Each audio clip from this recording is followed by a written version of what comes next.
niye ntego mufite intego nyamukuru dufite ni intego yo gutsinda no gutsindishiriza ni intego yo gutsinda umwanzi ni intego izo nizo ntego dufite ni nazo ntego zatuzanye hano rero intego nyamukuru nyiriza rimwe na rimwe ushobora kuzajya uza kudusura ariko turasenga guhera saa 3 za mu gitondo tukageza saa 8 aho saa 9 tugataha tukajya mu rugo ariko abatuye hafi nibo bataha tumenye ko mwifashe se muherereye hehe batubwira ngo umenye mwifashe bite ubuzima bwacu umwanya bwa buri munsi so mubwira icyo nababwira ni ijambo ryiza rya Yesu Kristo no kubasangiza umutsima no kubasangiza uyu mugati ndetse n'aka kavino cyangwa se zihoraho iteka ryose ninde ubasha kuvuga imirimo ikomeye Uwiteka yakoze cyangwa kwerekana ishimwe rye ryose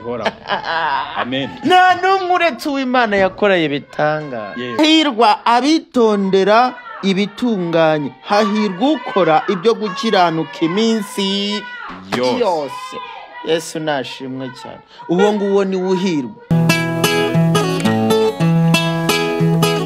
iyo nitegereje neza nkareba amazi na Innocent iyo nitegereje neza nkareba amazi na Innocent nekereza urugendo rurerure mwagenze kuva mu buto bwanyu mwakabeje gukundana I love you so much come to me je t'aime trop nalinga mingi wana manzi na Innocent nukuri ndabashimiye mwahisemo neza nukuri muraberanye manzi na Innocent songa mbere turabashyigikiye yes kanizere ko ukomeje kumererwa cyane wowe udukurikirana umunsi wowe wakoze subscribe ndagushimiye cyane nawe utarakora subscribe uyu no mwanya kugira ngo tubashe kubana mu biganiro byacu bya buri munsi n'igiti tepaso nka cyatanga gatura kanza mabere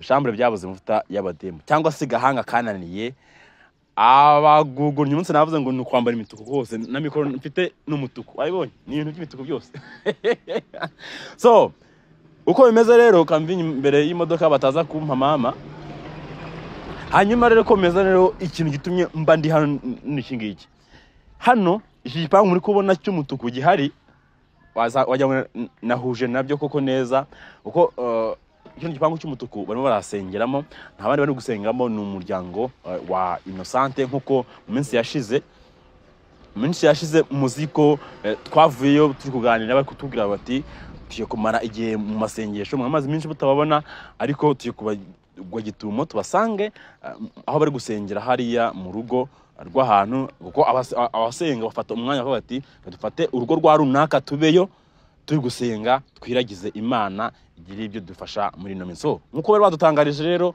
bari mu masengesho mo hano nahashakishije uko Sadunda yarahamishe ndavuga nti ko biri kose nago nanirwa ntamenye ngo abahehe ari hehe kano ko nagiye kubareberaho mu rugo rwaho bambwa ko bamaze iminsi batahari ubwo rero ndavuga nti ntago nananirwa ntamenye ngo bari gusengera mu ruhe rugo kano kandi nahaperereje ndahamenya kano kandi niho mperereye ntago byose ko nza kwinjamo ko ariko ninsanga uyu muryango udafunguye ndaza gushaka uburyo nza kwinjiramo twagiye cameraman tabuka turebe uko byifashe ntabwo tujya tunanirwa tutagerageje ibyo dukora harafunje umva abantu basakuza gutya nimba mujya neza amajwi muyumve neza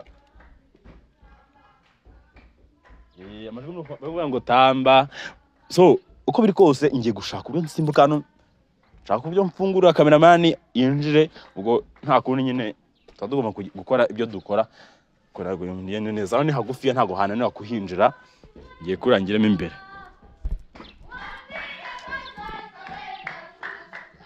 abantu ntago babyoroshye ariko abantu basenga ntago barwana wenda arigenda ninjira mu ipangu cy'abandi gutya ugasanga bankubitira imbere ariko basenga bankubitisha ijambo ry'Imana ntago bankubitisha inkoni ryane so ngiye kujyamo imbere ariko cyane ko nta kibi kinzanye ikintu kinzanye no kumenya ngo ese ari gusenga ari hehe bari gusenga bagamije iki ni ntego y'amasengesho bafite ko n'abasenga bagira intego y'amasengesho. Tugiye kujyamo turebe uko iza kugenda. Ngiye kumanuka mfungure kanamani. Ntabwo byoroshye ariko hano rwose uri nk'abantu basoma ya macupa ushobora gushiduka waguyemo imbere kandi uri mu kazi ubwo wagize impanuka y'akazi nyine nta kundi. So kanamani kandi mufungurire nawe niba bibagiyemo urufunguzo nubwo bafunze porutaye ariko ko biri kose ndagiramo nagezemo imbere. Kanamani ngwino. Kanamani ngwino. Harimo urufunguzo hano imbere bafunze barwibagiremo ariko namajije kwinjira ko biri kose Fingu atagira abandi bantu binjira batatumiwe abo bararirimba. Ntabwo byoroshye mwabantu ariko ko biri kose iyi ni gitumo ngiye gukorera abantu ba mbere na mbere bari gusenga bafite ibyishimo byinshi cyane ariko ndagerageza sinzi mba bavange ariko sinzi mwumve vibe bafite.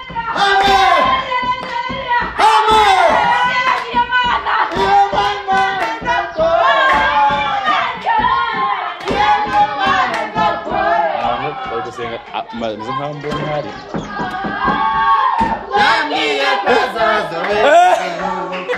nka data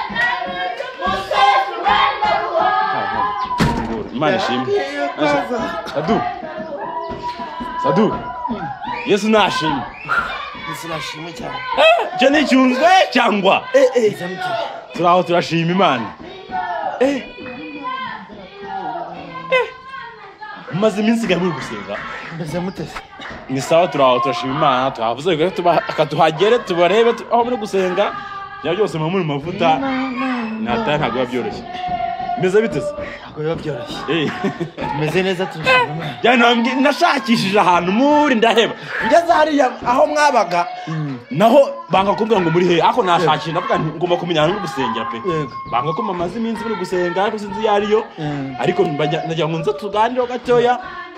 Hanyuma madamu se muri kumwe nawe muri gusenga. Mbere y'ibyo winjiye ute bininde kwinjiza bigenze bite? Nta muntu nyinjije ndasaba n'imbabazi kuko nge ndasimbutse mbona gufungura Kanamani. Kubera ko tumaze igihe kinini hano tumaze iminsi hano dusenga n'abantu benshi hano dusenga ngira ngo urabyumva barimo kandi narabikubwiyeho ubushize nakubwira nti ujye gufata igihe cyo twebwe hari ibyo tugiye gusengera tugiye gufata igihe cyo gusenga tugiye kujyamo dusenge. Yego. Hano rero hagomba kuba hafunze hari security hafungurwa nimugoroba umuntu agiye gufata igikoma cyo kunywa. Yego. Kubitumaho hano hanze kuko hano tutabihakorera. So hano niba hari umuntu ugize gutya akatubwira ati byo dusengera hano wanjye gutya numva ko no kumwubaha no kumwubahisha biba bigeretse. So rero ngayo nguko nuko nguko bimeze. No kugira yarimo imbere no kugira vuba rero hanyuma wenda tutatahamagara mu madamu wenda basha kutuganirizaho naho gakeya. Hari akenshi abantu bagiye gusenga hari intego y'amasengesho bafite. Yego. Niye ntego umuntu mufite? Intego nyamukuru dufite ni intego yo gutsinda no gutsindishiriza. Ni intego yo gutsinda umwanzi, ni intego yo gutsinda ibigeragezo, ni intego yo gutsinda amatiku, ni intego yo gutsinda amahane, ni intego yo gutsinda abadayimoni. Izo nizo ntego dufite, ni nazo ntego zatuzanye hano. Rero intego nyamukuru nyirizina ni intego yo gutsinda umwanzi, ni intego yo gutsinda ibigeragezo. Nibyo byatuzanye hano kandi tugiye kuhamara igihe kitoroshye. Rero rimwe na rimwe ushobora kuzajya uza kudusura ariko mu kuza kudusura no kumpamagara tukicarira ahantu nk'ahari nko mu busitani cyangwa ahandi tukicara tukaganira tutabangamiye abantu gutya kuko niba ngewe hano tuhamaze iminsi igera muri 4 umunsi wa mbere twaraje dushima Imana, haza abapasiteri dushima Imana, turatura turihana, Imana iratwakira ndetse n'abakristo muri rusange baratwakira.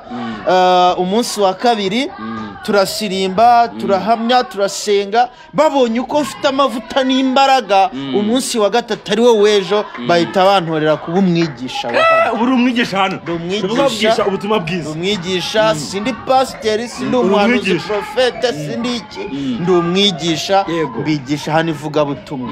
Ndetse ari nabyo mbasaba nk'abantu b'abanyamakuru nk'itangazamakuru, kugira ngo mujye mumfasha rimwe na rimwe mbashe kunyuzaho ivugabutumwa ryanjye, ikigishwa cyane. Niba wenda niyo byaba rimwe mu cyumweru, ariko bikaba ibyo bintu bizajya biba ari ubuhamya bukomeye cyangwa se ubufasha bukomeye cyane, cyangwa imbaraga zikomeye zo kwamamaza ubutumwa bwiza bwa Yesu Kristo. So rero nuko bimeze, ibintu dushimira Imana cyane, turi no guhera Imana icyubahiro.